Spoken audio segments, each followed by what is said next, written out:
میرے آقا صلی اللہ علیہ وسلم کے پیارے پیارے غلاموں دیوانوں، السلام علیکم ورحمۃ اللہ وبرکاتہ۔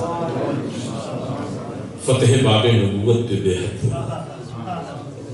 فتح باب نبوت پہ بے حد ختم دور رسالت کے لاکھوں سلام۔ میں دل کی گہرائیوں سے مسجد الکرم کے خطیب صاحب اور ان کے جملہ انتظامیہ کے ارکان کو مبارکباد پیش کرتا ہوں اور ان کا شکر گزار ہوں کہ آج 25 اگست 2024 ہے۔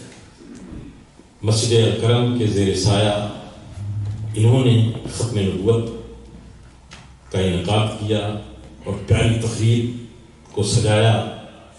یہ حسن اتفاق ہے کہ 25 اگست 25 اگست ہی کی تاریخ تھی اور 19ویں صدی ہجری بادشاہی مسجد لاہور میں ایک مناظرہ ہوا تھا اور اس مناظرے کی بھی تاجدار بھی تھے اور کوڑرا کے بھی تاجدار تھے۔ انہوں نے اپنی ولایتوں سے اور قطبیت و غوثیت سے اسی وقت ہی مرزا غلام کا قلعہ خانہ کر دیا تھا اور وہ ٹیگے مارتا تھا کہ پیر صاحب جیٹھی میں چل جائیں گے، تو آپ نے اس وقت ایک جملہ ارشاد فرمایا تھا، الجیٹ بالجیٹ، میں تو رہوں گا انشاءاللہ۔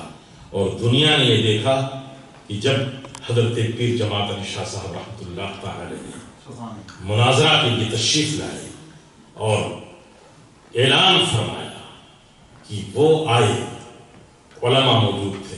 یہ میں اس لیے تمہیداً عرض کرنا چاہتا ہوں، ہم اور آپ ایسے ہی نہیں آئے ہیں، ہم پیارے نبی صلی اللہ علیہ وسلم کی محبتوں کے سائے میں الکرم میں آئے ہیں۔ ہو سکتا ہے کہ حاضری کے اعتبار سے آج کا اجتماع مختصر ہو، لیکن کیفیت کے اعتبار سے تو ہمیں اور آپ کو کیا معلوم، لیکن یہ ہماری عقیدت تو ضرور کہتی ہے کہ مسجد الکرم کے سائے میں نہ صرف تاجدار گولڑا اور اکابرین اہل سنت، حضور قائد اہل سنت، حضور مجاہد اہل سنت، حضور ضیاء امت اور تمام وہ اکابرین اہل سنت، ان کی روحیں آپ کی طرف متوجہ ہیں، بلکہ تاجدار ختم نبوت جناب محمد رسول اللہ صلی اللہ علیہ وسلم کی نگہ عنایت بھی آپ کی طرف منعطف ہے اور متفق ہے۔ اس لیے میں عرض کرنا چاہتا ہوں کہ وہ ظالم کیفر کردار کو پہنچ گیا۔ بزرگوں نے جس تحریک کی حمایت کی ہے اور جس مشن کو آگے بڑھایا ہے، تو ہم ہمیشہ یہ کہتے ہیں پھونکوں سے یہ چراغ بجھایا جائے گا۔ آپ قابل مبارکباد ہیں اور یقیناً جو ہمارے پیشوا مقرر فرما رہے تھے کہ مسجد الکرم کے انتظامیہ نے آج کی اس تاریخ ساز کانفرنس کو منعقد کر کے کفارہ ادا کیا ہے۔ پورے ہالینڈ میں یہ پہلی وہ کانفرنس اس سال کی ہے کہ ہونا چاہیے، اس لیے کہ 50 سال بھی ہو رہے ہیں اور اسی کے ساتھ ساتھ ابھی تھوڑے دنوں پہلے جو ہچکولا آ رہا تھا، جو فتنہ آ رہا تھا، لیکن قربان چاہیے عاشقان مصطفیٰ پیارے نبی صلی اللہ علیہ وسلم کے دیوانوں اور علماء اسلام کی قربانیوں کو کہ ان کی رگوں میں روحانی طور پر ان بزرگوں کا خون جاری و ساری ہے، ان کی رحمتیں، اگر وہ رحمتیں اور برکتیں نہ ہوں تو ایک نہ ایک دن ہم معاذ اللہ کہیں نہ کہیں جا کر کے رک جاتے۔ لیکن وہی رحمتیں جو سیدنا ابوبکر صدیق رضی اللہ تعالیٰ عنہ کے مجاہدین نے مسیلمۃ الکذاب کو کیفر کردار تک پہنچایا تھا، گو کہ اس پاداش میں 700 حفاظ صحابہ کرام کو اپنی قیمتی جانوں کا نذرانہ عقیدہ ختم نبوت کے تحفظ کے لیے پیش کرنا پڑا تھا۔ لیکن قرآن کا وعدہ کریمہ ہے خاتم النبیین، واللہ کا پیارا حبیب خاتم النبیین۔ اللہ نے جب فرما دیا اور قرآن کی حفاظت کا ذمہ رب نے اپنے ذمہ کرم میں لیا، تو انشاءاللہ یہ بکواس کرنے والے بکواس کرتے رہیں گے، لیکن اہل اسلام اہل ایمان ہمیشہ عقیدہ ختم نبوت کا تحفظ تحفظ کرتے رہیں گے.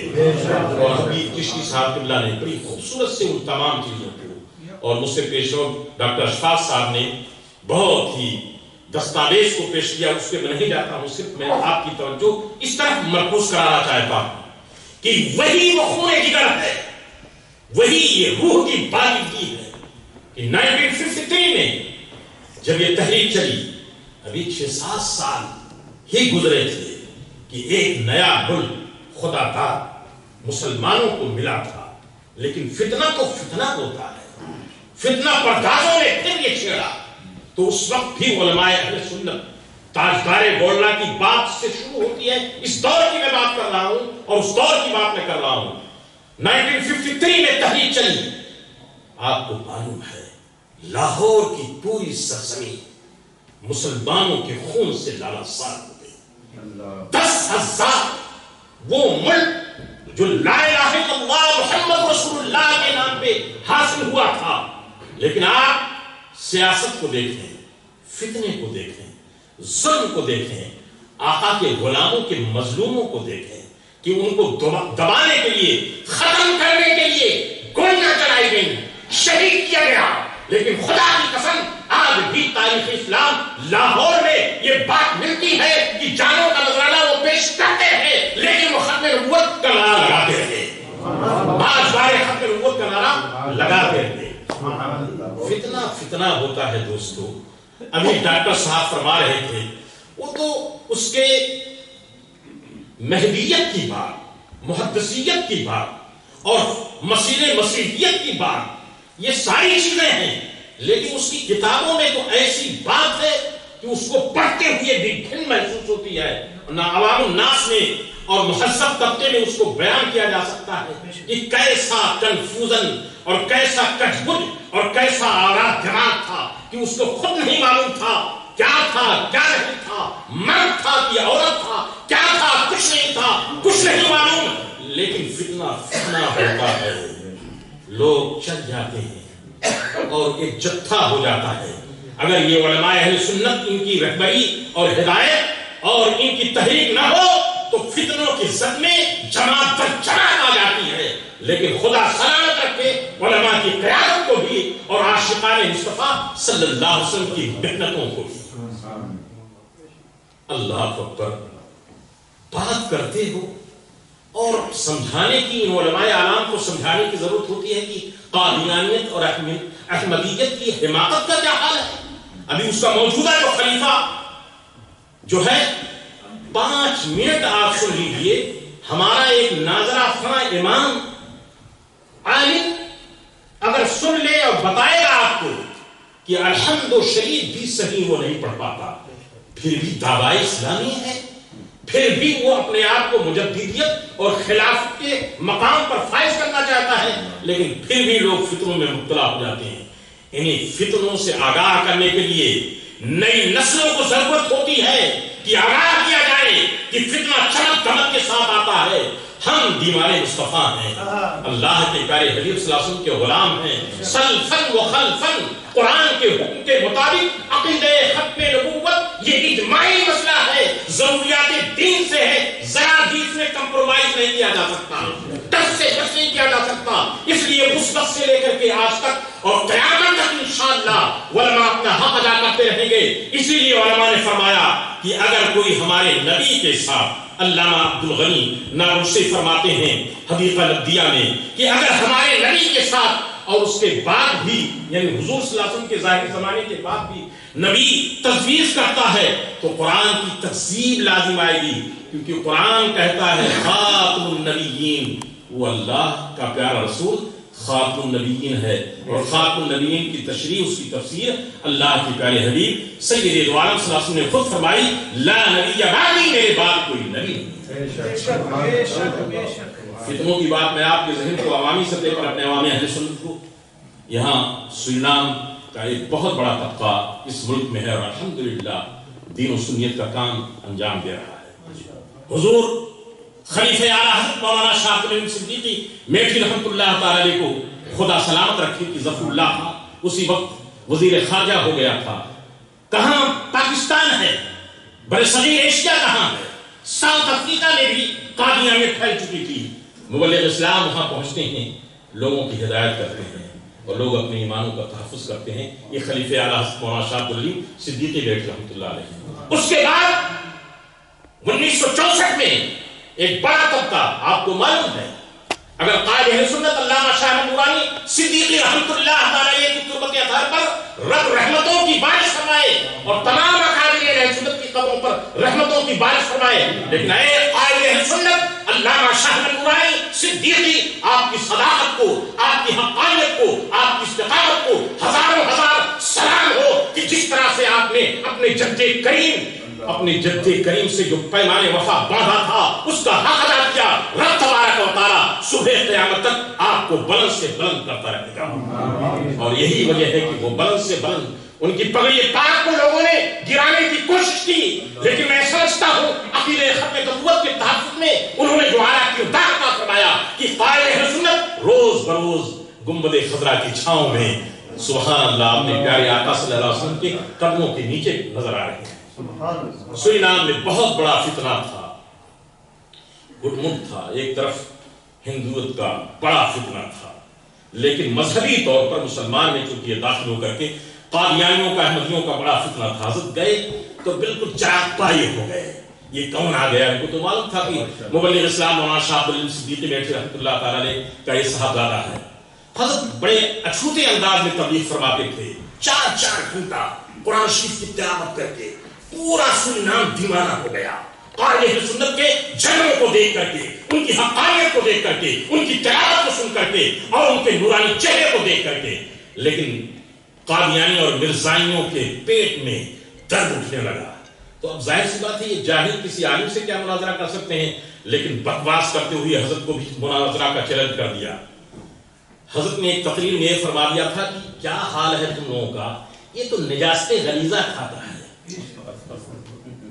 تو انہوں نے کہا کہ آپ نے اتنی بڑی بات کہہ دی ہے کہ نجاست غلیظہ کھاتا ہے، اس کو ثابت کریں گے؟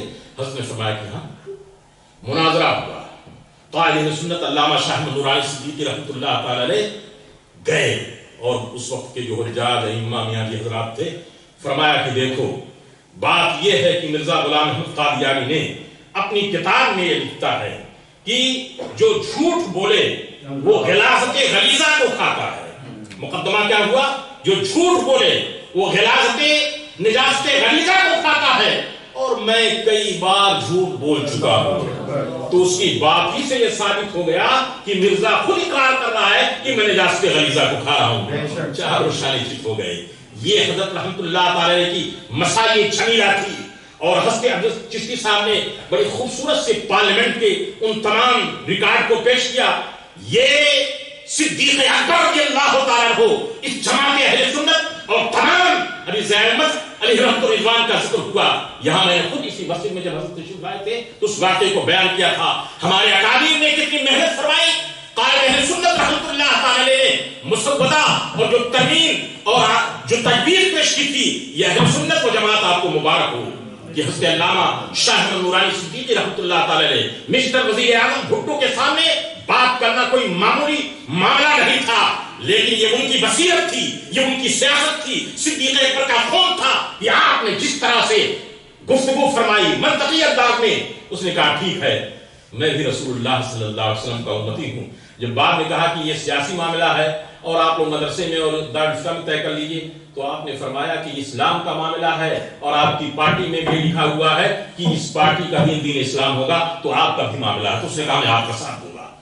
اور جب بات آئی حضرت نے ابھی فرمایا کیمرہ جب بات ہوئی، مرزا ناصر الدین لاؤ لشکر کے ساتھ آیا اور گفتگو کرنا چاہا. تو ایک بات صرف کیونکہ وقت نہیں ہے، ایک بات میں عرض کرنا چاہتا ہوں کہ ختم نبوت کے تحفظ کے لیے سبحان اللہ معجزہ سیدنا صدیق اکبر کے زمانے میں ہی میرے آقا کا ظہور ہوا.